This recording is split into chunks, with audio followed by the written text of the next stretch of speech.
the plan is to 3D scan all of this area here.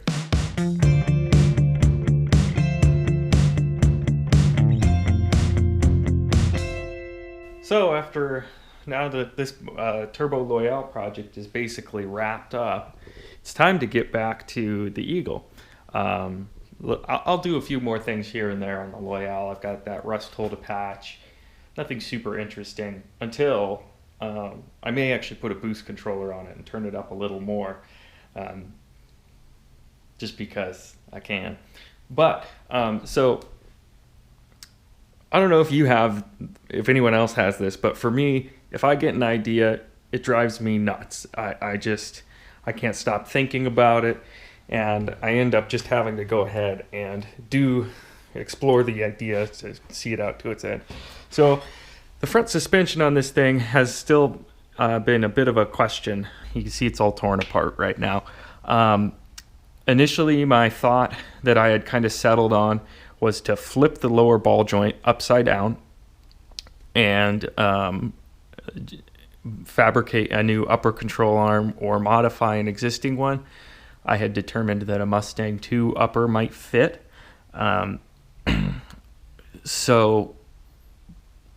But, and here's the but, I just went to SEMA, and I saw something at SEMA that inspired me.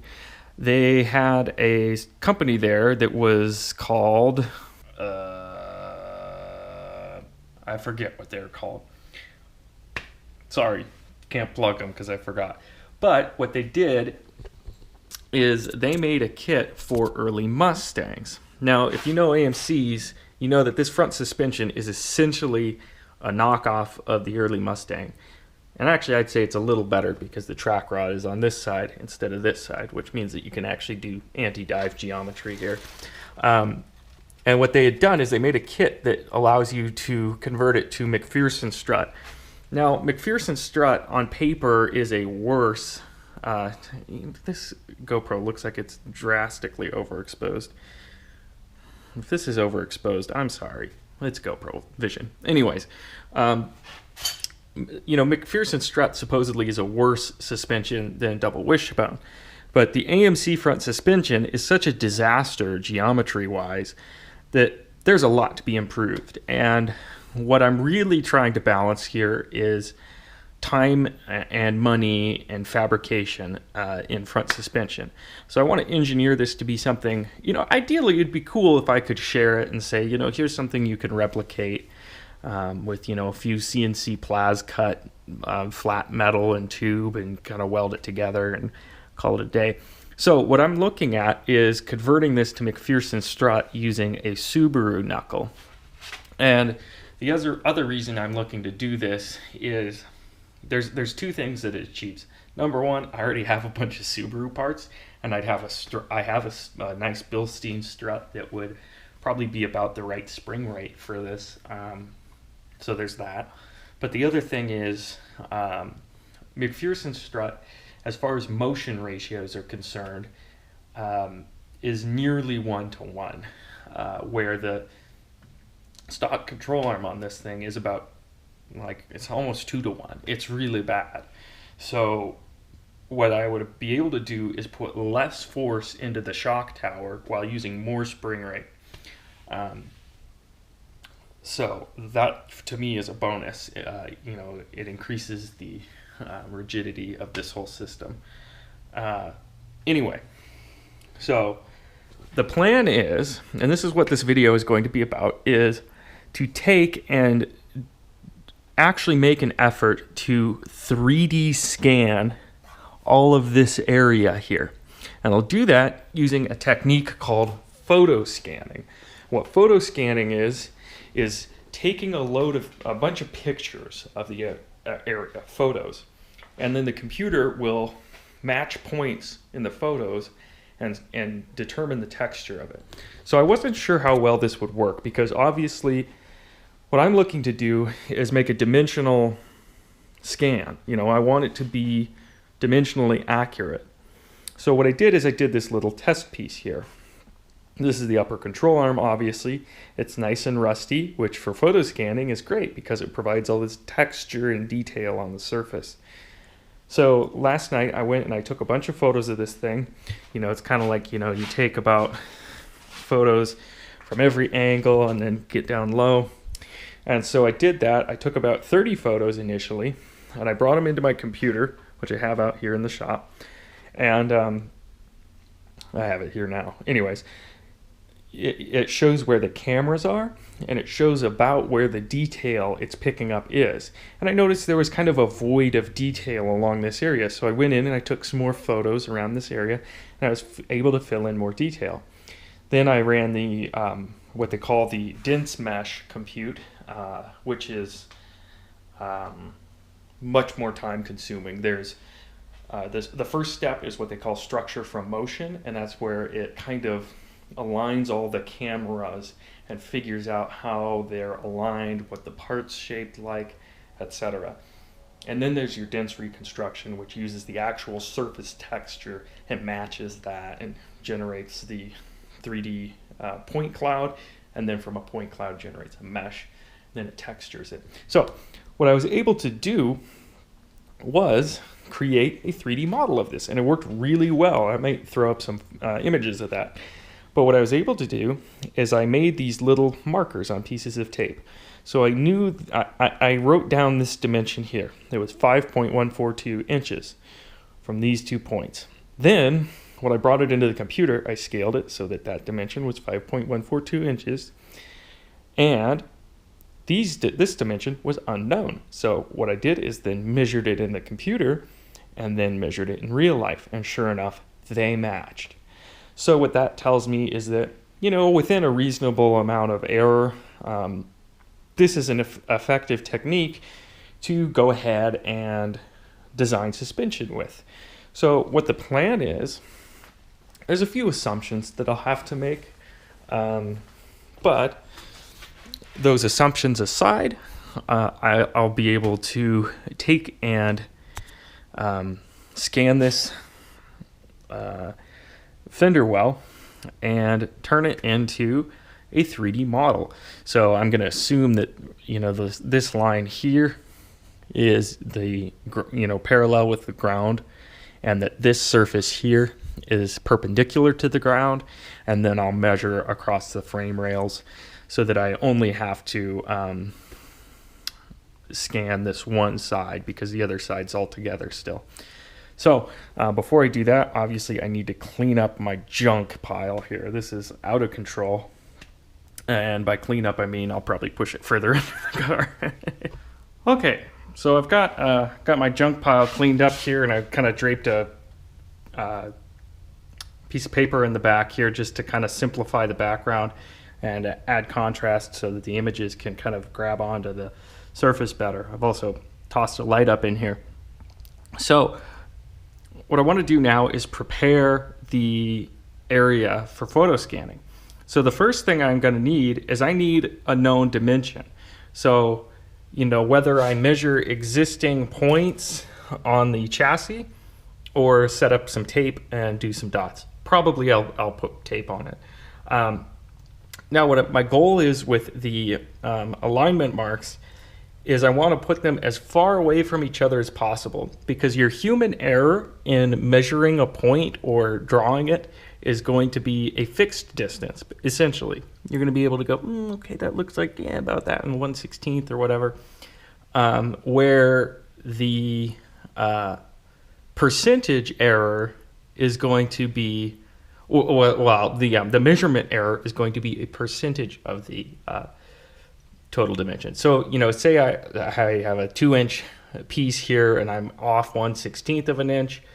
Over the course of 30 inches, it's going to be a small percentage. But if my alignment mark is 5 inches long and I'm off 1/16 of an inch, it's going to be a larger percentage of that total distance.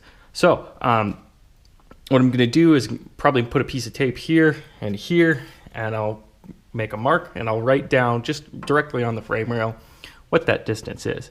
And then the other thing I want to do is I want to put a piece of tape behind any bolt hole or point that I want to be able to measure. The reason being, if I don't back it, the computer can have a hard time scanning the hole because it'll see things behind the hole. So like these control arm pivot points here, I want to tape those off from the backside, because just in case this McPherson strut suspension doesn't work out, photo scanning it will be incredibly helpful for redesigning this double wishbone suspension. So regardless of which direction I want to go, this photo scan is a great first step. So I figured I should talk about software real quick. This is the software I intend to use. This is Meshroom. To do this stuff, you need a fairly powerful computer. I'm just using my laptop here, but my laptop does have dedicated graphics. It's got a NVIDIA, I think, 960M. Not an incredibly powerful GPU by any means, but it's enough to get the job done. At least it was on that control arm. This scan will probably take even longer, so it's going to have to run overnight at least. So that's the software. If you want to look up tutorials and whatnot, go ahead and look up Meshroom. There's a bunch of people using it. It's free. It's open source. I'm using Meshroom 2018. I tried 2019, but I had a bunch of problems with it. So, or I just had one problem with it. Went back to the old version. Now it works. So I want to talk about technique here. I'm still pretty new at this, but the general idea is any element you wish to capture, you should kind of orbit around it. Get it from many angles, because the computer can't compute the surface unless it has that surface from multiple angles. Angles being a translational move of the camera. So your camera needs to be moving in actual physical space. A pan or a tilt is essentially actually the same image, just moved. In your, like if you were to move it in post, that's what a pan or a tilt is. It's called a nodal pan. So, like for this pivot point here, I'll get like a photo here. Oh, interesting. Okay, that shadow is going to be a problem actually.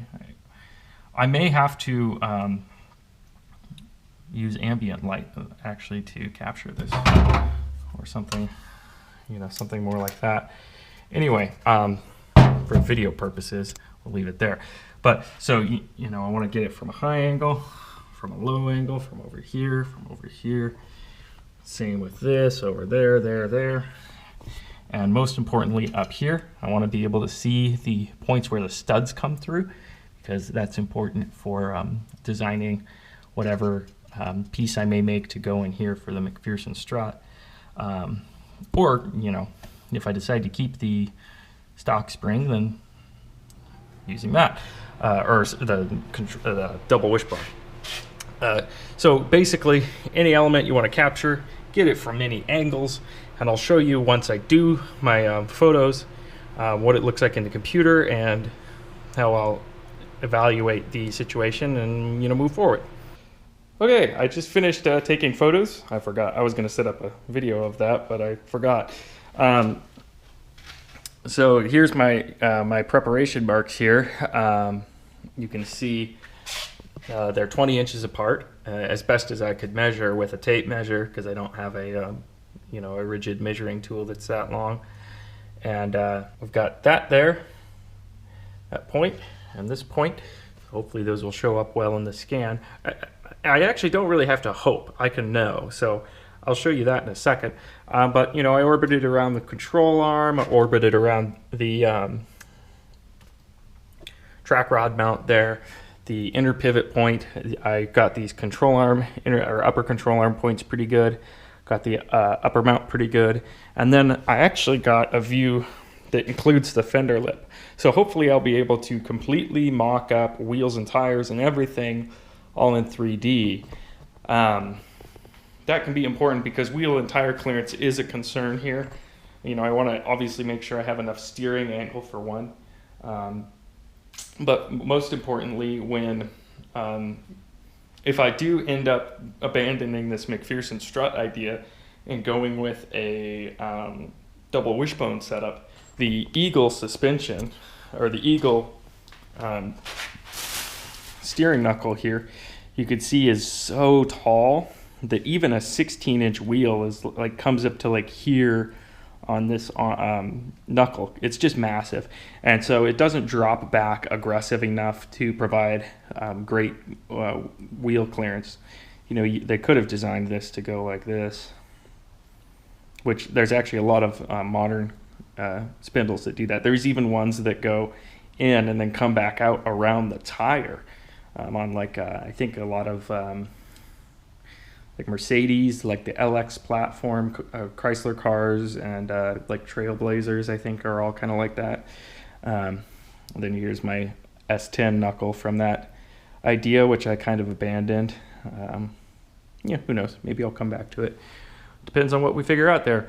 I also tried to get a pretty good shot of the CV axle flange. Hopefully the tie rod's sticking out there and the brake line and the brake caliper dangling there didn't give it any problems. Also, of course, brake calipers dangling, I wouldn't recommend that for a car you care about, but that line is going to get replaced, so it's whatever. Anyway, so that's the first step in the photography process. If we come over to the computer now, what you can see is I've got them loaded into the software here. It's just a kind of simple drag and drop into here. And I've come down to structure from motion and right click that, hit compute. What that is going to do is compute all these nodes up to structure from motion. Once that's done, I can see a sparse point cloud in here along with all the cameras. Essentially what I'll be able to see is how well did I capture the features I want to capture, and are they aligned or did they fail?